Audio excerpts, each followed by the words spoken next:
All right. Hello there, ladies and gentlemen. This is very exciting.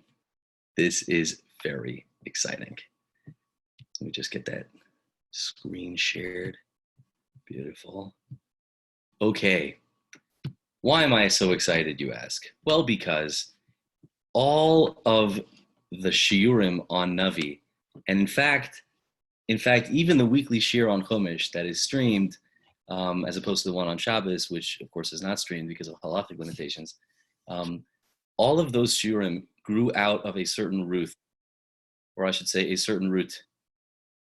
This is the root. This is the root. This was the genesis of any of those streamed shirs, and it began probably, man, I don't even know. I would have to ask. Lori Matrani would know. I think it's 4 years. Is it 4 years?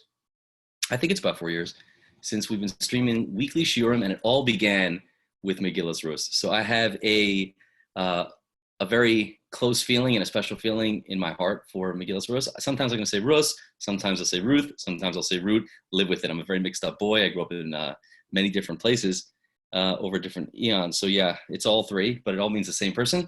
And with no further ado, ladies and gentlemen, Megilat Rus. And it was in the days of the judging of the judges, and there was a famine in the land. The days of the judging of the judges, and there was a famine in the land. So obviously, if you're going to start a Megillah, you have to tell me what the setting is, right? You can't just say, and it happened one day that Bill said to Riley, well 1 second, who's Riley, and where is this taking place? Is this in London? Is this in New Zealand? Well, it doesn't start with that. It starts with the time that it was. Was it in the 15th century or was it in the 20th century? Well, it turns out it was in the days of Shvot HaShoftim, the judging of the judges. Now, that's interesting to say that it was in the judging of the judges, because if it was during the time of the judging of the judges, do you know what you would usually say? It was in the time of the judges. That's what you would say. You wouldn't say it was in the time of the judging of the judges. You say it was in the time of the judges. We know that there's a period of Jewish history called the time of the Shoftim, the judges. Now, who do the judges refer to? I should say, to whom does the time of judges refer? People like Shimshon and Yiftach and Ivtzan and even Shmuel and Eli. Those are all Shoftim. Those are all Shoftim, the times of Shoftim. So just say it was in the times of the Shoftim.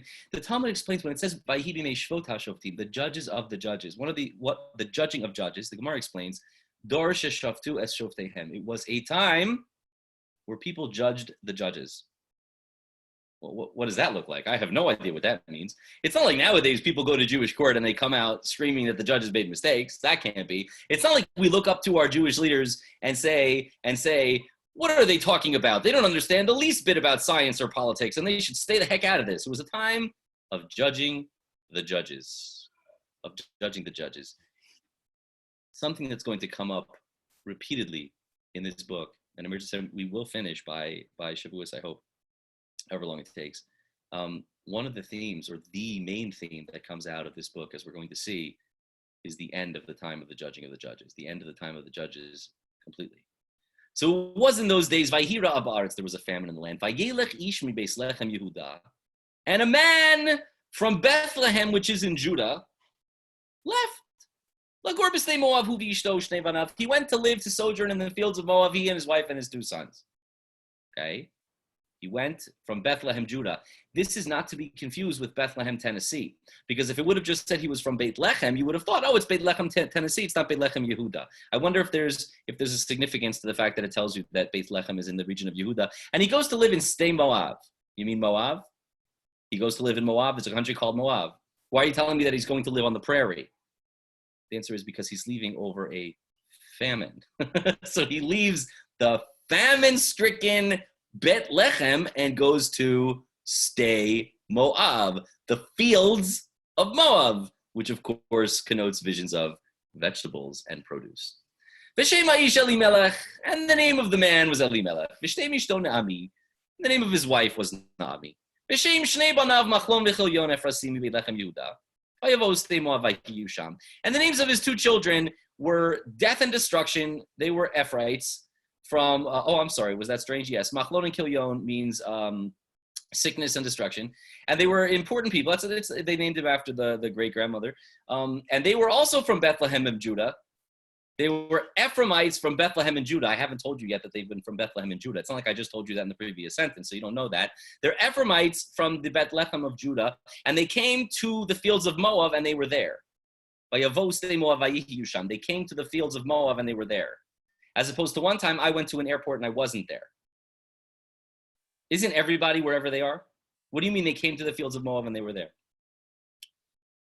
You recognize that the book starts off in a very strange way. There was a time and there was a famine and a man went. And by the way, the man's name was Elimelech and his wife Naomi and his son sickness and destruction. This is a strange way to start a book. The way that it's framing it is before it even tells you the name of the man and before we look at the personalities of the man, first, the author, Shmuel, the author is telling you what happened before you've even met the characters. And he says it wasn't this time. You have to understand, the most important thing to understand the book of Ruth is time. So it begins with time. The time of the Shoftim. And a man from Bethlehem of Judah left. Who was the man? Elimelech. What does Elimelech mean? To me, the monarchy. Elimelech. To me, the king. This is a man who thinks that he should be king over the Jews. And his sons are Machlon and Kilyon. Ephratim, they're very chashuv. Ephratim doesn't mean they were from Shevet Ephraim, because after all, they were from the Shevet of Judah. It means they were nobles. They were nobles from Beit Lechem Yehuda. What does Beit Lechem mean? House of bread. It's literally the bread basket of the country. House of bread. Beit Lechem Yehuda. What is there now in the house of bread, in the bread basket? A famine. So these people a family who's so regal and so royal that the two princely sons and the father who thinks that monarchy should come from him, from the house of Bethlehem and Judah, leave when there's no bread. And they go to the fields of Moab, Vayihiyu sham, and they were there. You see, it says the man left Lagur b'stei Moab, to live, to sojourn. Lagur means to be a stranger, not to live long term. It's not Lashevet, it's Lagur. Just like the Bnei Yisrael say to Paro, right? When he come to Eretz Mitzrayim in Parshas Vayigash, Lagur ba'aretz banu, ki ein mireh latzon lashel avadecha v'ata neishev avadecha b'eretz Goshen, I think. So it's Lagur ba'aretz banu. And we even repeat that. We repeat that by the Haggadah also, right? Because it says Melamed shelo ba Yaakov shelo kivin Yaakov lishtakav Mitzrayim el Lagur sham. So Lagur means lack of permanence. This is just for a time. We want to wait until coronavirus blows over, and then we're going to go back. The thing is, Vayavoste Moab Vayihiyu sham. They came to the fields of Moab, and then they were there. It was no longer, we're going back. At that point, it was, we're only going for shlichut. We'll be back in 2 years. And then all of a sudden, you get a nice job, and you can be the youth director in the shul, and then boom, sure enough, 15 years later, you're still there. Vayihiyu sham, and they were there.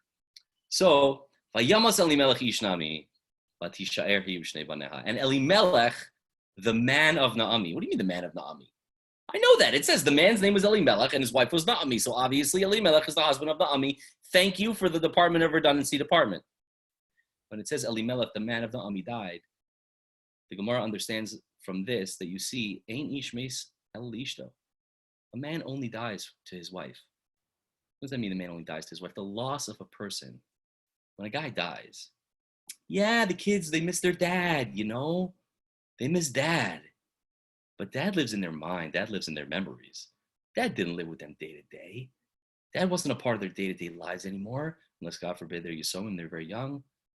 When a man dies, there's one person who really feels the loss, the spouse.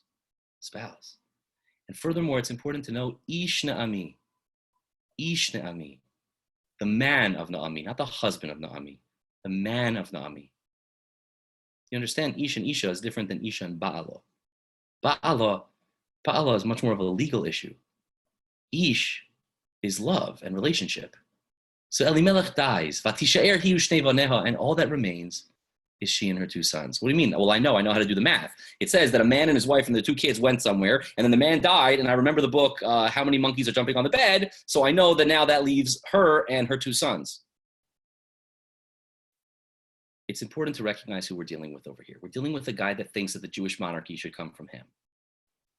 He's not a moron. If he was a moron, we wouldn't be beginning the book with him. Let's take him very seriously. In fact, let's take him so seriously that maybe he had a point, that he should be the king of Israel. What kind of a person is that? That's a really chashuv person. That's a serious, serious walking meat bag. It's a serious meat bag. Well, now that he dies, all that remained from his greatness, the only things that remained is his wife and the two sons. That was it.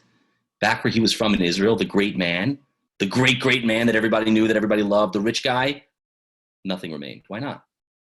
Well, where did he die? He died in Moab. Chazal explained, you know why he died? You know why they were punished? You think you're supposed to be the king. What is the king if not a parnes? What is the king if not the person who has to take care of everybody? Elimelech was incredibly rich, incredibly wealthy, incredibly regal. He comes from the right family in the right city of the right region of Judah. He doesn't want any part of it. He doesn't want to be Bill Gates when everyone comes knocking on the door to sponsor their coronavirus vaccines. So he leaves. And it'll blow over and he'll come back. And he dies. He dies because he didn't take responsibility.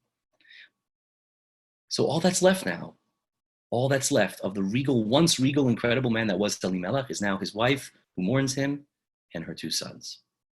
And they married for themselves Moabite ladies, couple Korean chicas. They like the Moabites. The first one's name is Neck, and the other one's name is Ruth. And they lived there around 10 years. Well, I thought that Jews are not allowed to marry non-Jews. I'm sorry. Are you saying that they sinned? They did a horrible, horrible sin? Well, spoiler alert. At the end of the book, there's supposed to be a levirate marriage from Ruth, and everybody knows that. So if she wasn't Jewish, there's no law of Yibum. So what do you mean he married Moabite women?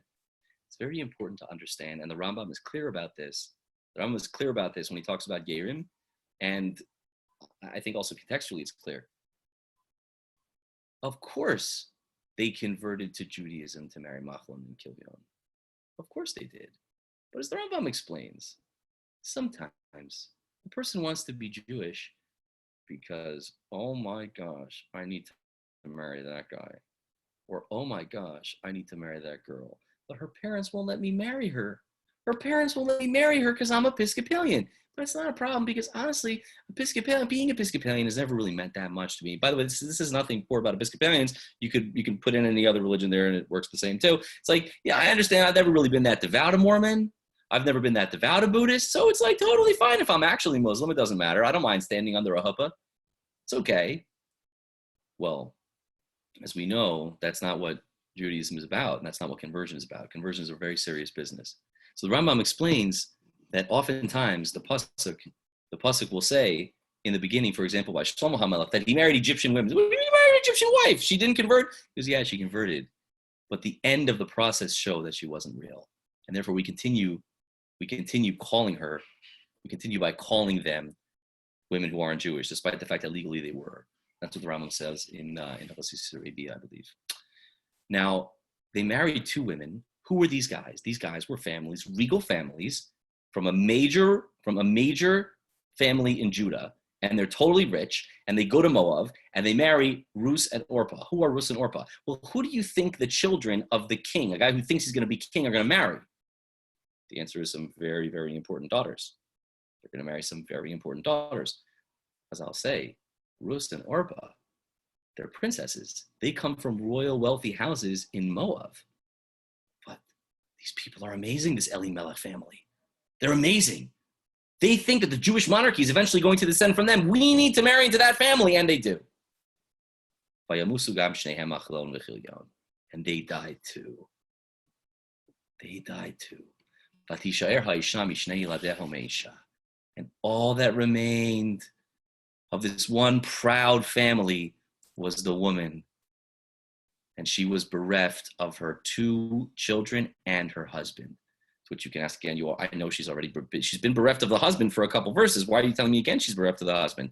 Because as long as she had 2 sons from her husband, despite the fact that her husband was gone, she still had the continuation of her husband because her 2 sons lived. But when her 2 sons died, she was once again completely and utterly bereft of the loss of her husband. She gets up, she and her daughters-in-law, and she returned, not they returned, and she returned from the fields of Moab. Because she heard the fields of Moab, they got an email there, that God had finally remembered his nation to give them bread. So she gets up, she's in Moab, and she gets up to leave because she heard there's once more bread in her old hometown. Now again, who are her daughters-in-law? Her daughters-in-law are members of the ruling class, royalty, rich, and now here's a lady who's lost all her money, all her standing, and all her family, husband and children. And she left the place where she was, and her 2 daughters-in-law are with her. And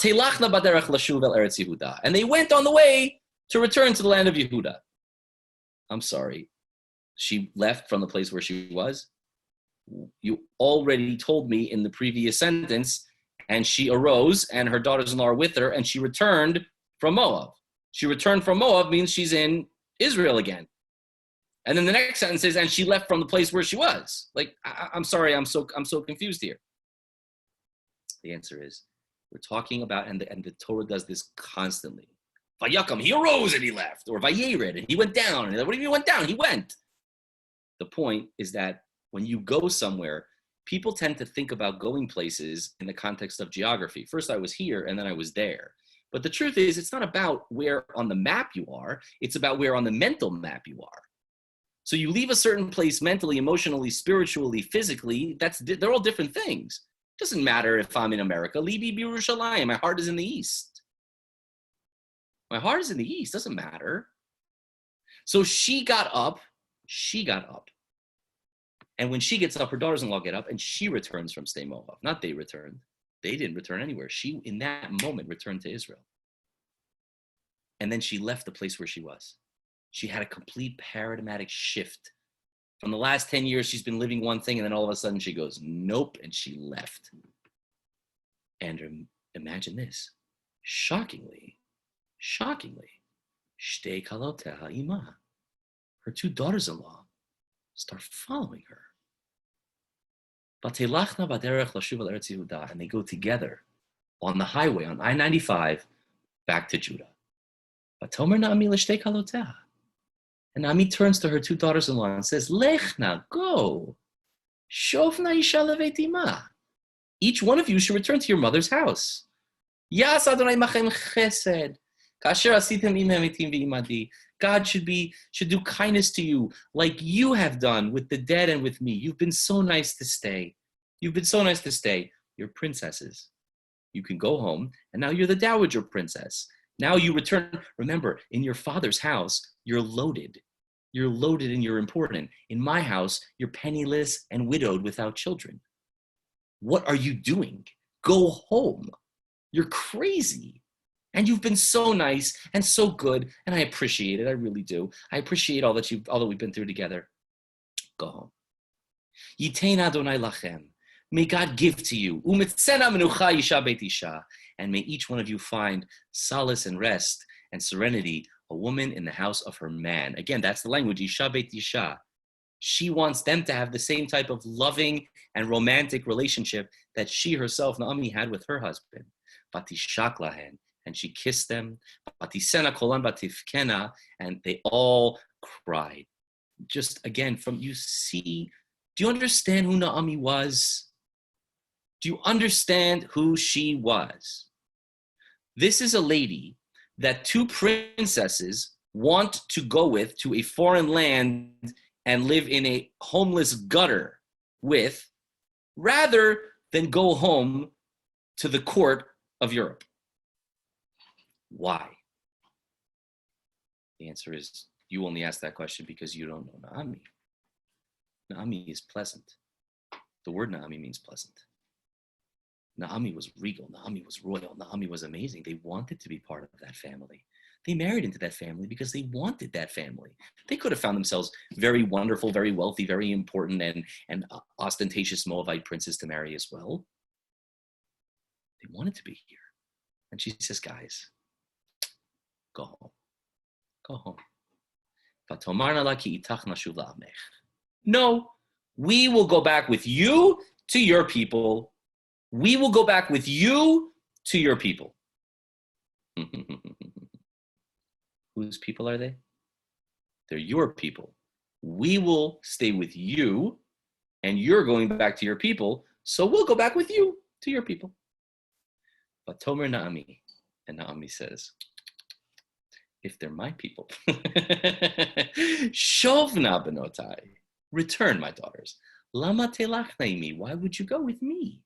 If I'm the issue, and you're going back with me, not you're going back to your people, but rather you're going back to me, with me to my people, do I have more children in my womb to give to you? Shovna benosai, go home, my daughters. Lechna, leave. I'm too old to get married. Ki amarti yesh li tikva. Even if I thought, by the way, today I'm ready, I'm back on that shidduch market, and I signed up on J-Swipe, and I went to Saw You at Sinai, and I put on my Facebook and my shidduch profiles. I sent to all the yeshivas in the world, and I said, Gama yisei alayla lish. V'gam yolad tibanim. By the way, I'm 150 years old. I'm making that up. She's not, but she's an old lady. And she says, let's say today, I'm such a sought-after widow. The lady's penniless and lost all her kids. She must be incredibly sought after. Such a sought-after widow that I'm going to get a shidduch tonight, and we'll get married tonight, and I'll get pregnant tonight. How would that help you? Halahenti saberna.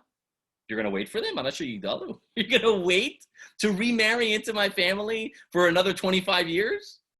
You're going to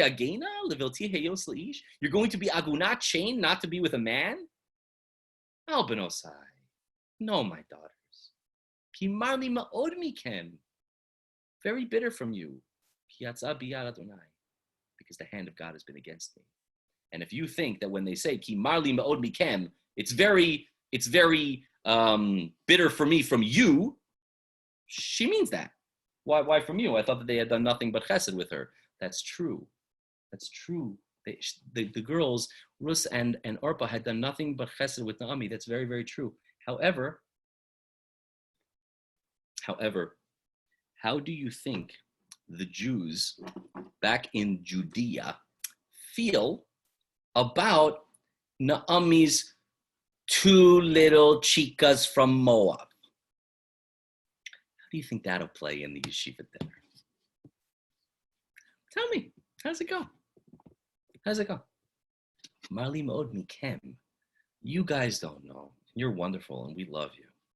But when I get home to Brooklyn, when I get home to Woodmere, and I'm not saying anything bad about Brooklyn.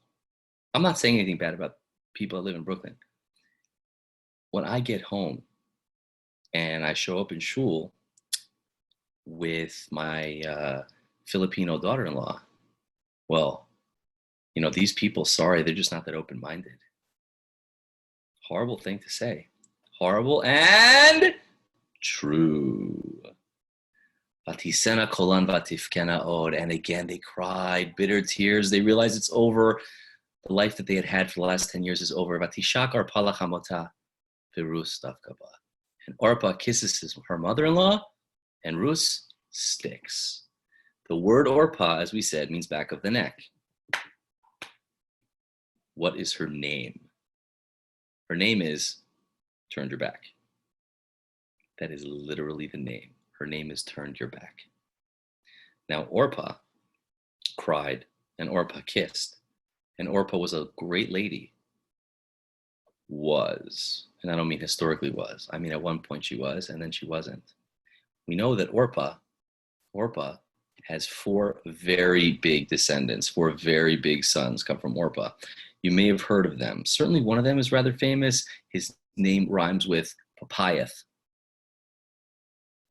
So what ends up happening, spoiler alert, is that the children of Orpah fight the children of Ruth. Vatomer. So then Naomi says to Ruth, see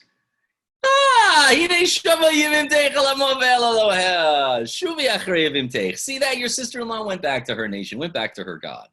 Go like she did. See how quick Naomi is to say that? Not delicate, man. This is not a delicate book. I don't think the Torah writes delicate books. See that? She went back to her nation and her gods. To her gods. She knows. She knows. Naomi knows that the second Orpah goes back to Moabville and walks back into the court. She's going to dress like she always did, like in the olden days, and she's going to talk like they do over there, and she's going to worship like they do to Kamo Shakatz Moab. But Tomer Rus, and Rus says, listen to Rus. Al tifki'i bi lazvech. Stop insulting me. Stop bothering me to leave you. Lashuv me'acharayach, to leave you alone from you. Ki el asher tilech ilech, uva asher talini alin, amech ami, Elohayach Elohai. Wherever you go, I'm going. And where you sleep, I sleep. Your nation is my nation, and your God is my God. I don't have my God. I have God. I don't have my nation. I have our nation.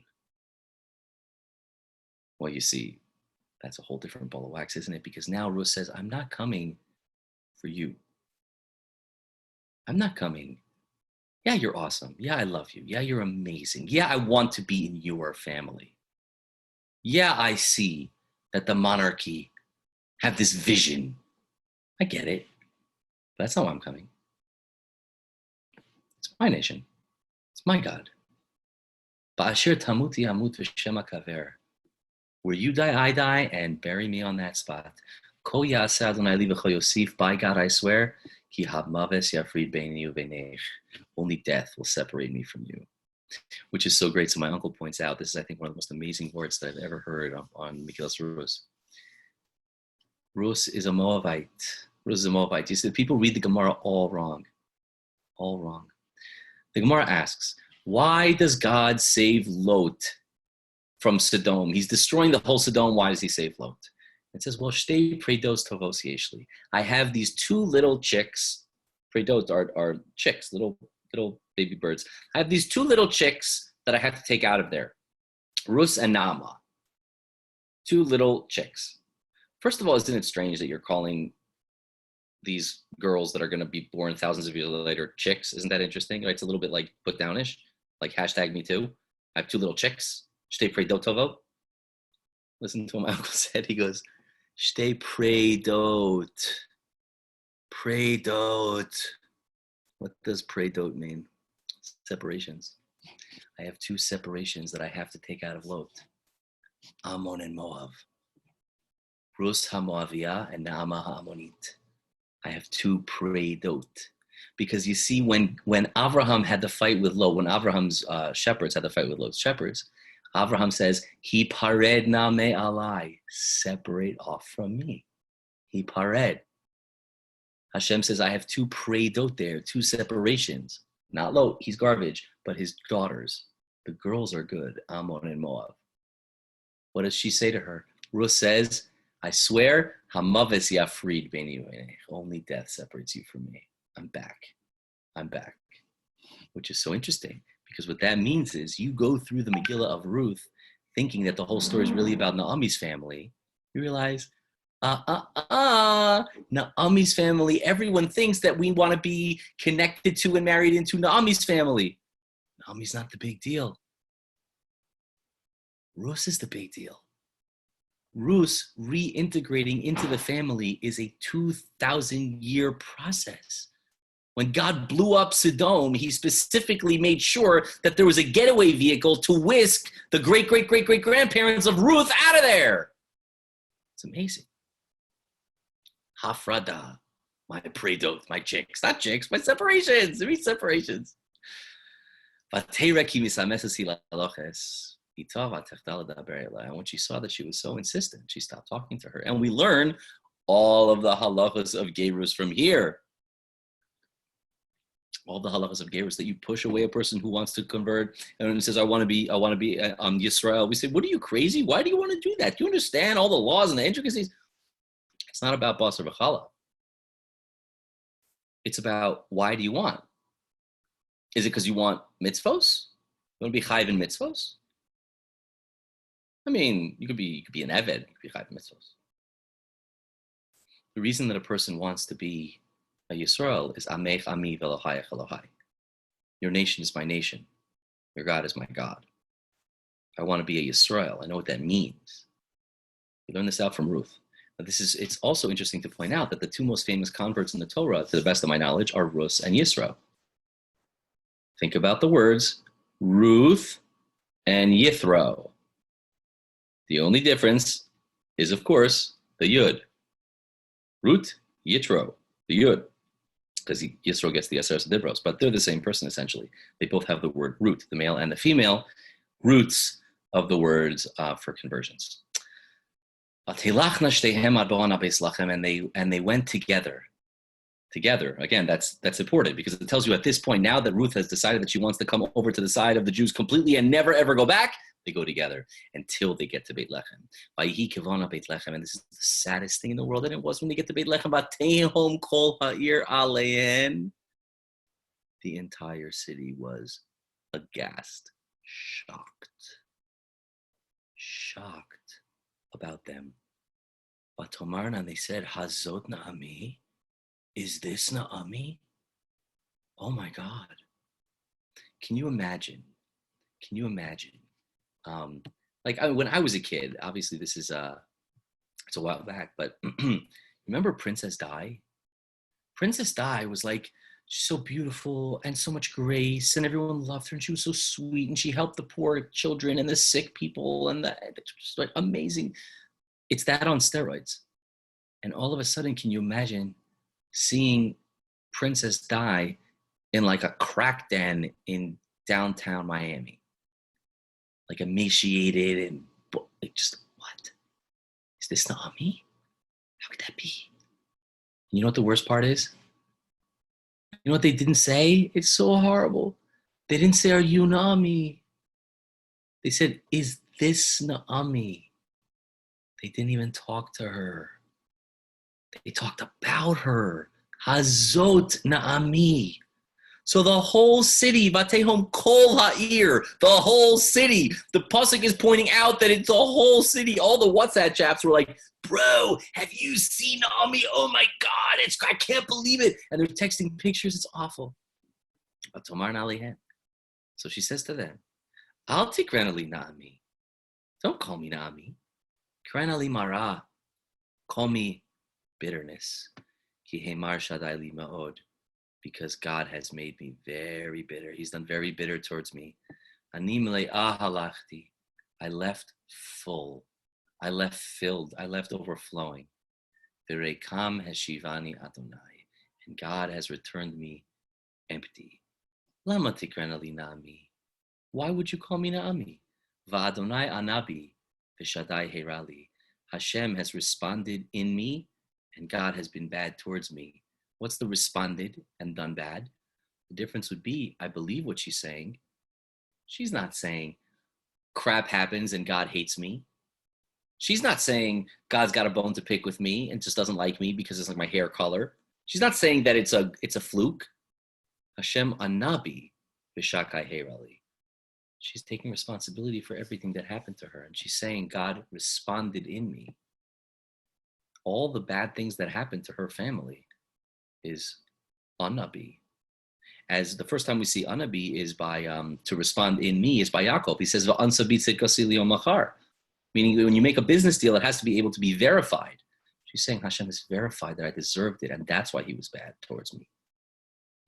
Tasha, do you understand what that means? Like for a person to take total responsibility for horrible things like the death of her whole family. It's awful. And Naomi returned, and Ruth the Moabite, her daughter-in-law, with her. I'm sorry, Ruth the Moabite, her daughter-in-law? Like, I know who Ruth is. She's the main character in the book. The book is named after her. Why are you saying, and Ruth the Moabite, her daughter-in-law?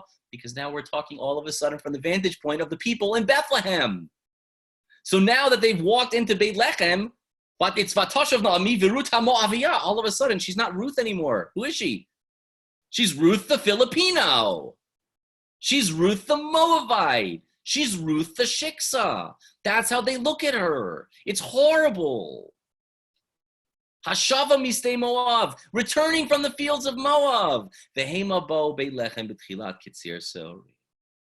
And they arrived in Beit Lechem in the beginning of the harvest of barley. Who cares? What time of day was it? Was it cold? Why do I need to know that?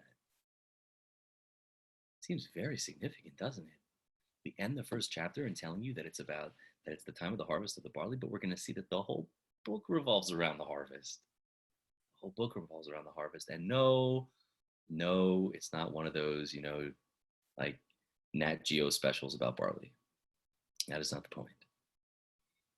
What time is the barley harvest? Barley harvest begins on Pesach. The wheat harvest ends on Shavuos. The time that we are in right now, the time that we find ourselves in, is the time of the Kitzir Seorim and the Kitzir Chitim. The reason that we read the book on Shavuos, as we will see, will start to emerge clearer and clearer and clearer, God willing, as we continue through the book. As always for the Shloshim, today's learning has been Le'iloi Nishmas Shalom Dober Ben Yosef and Hashem Shadav and Aliyah.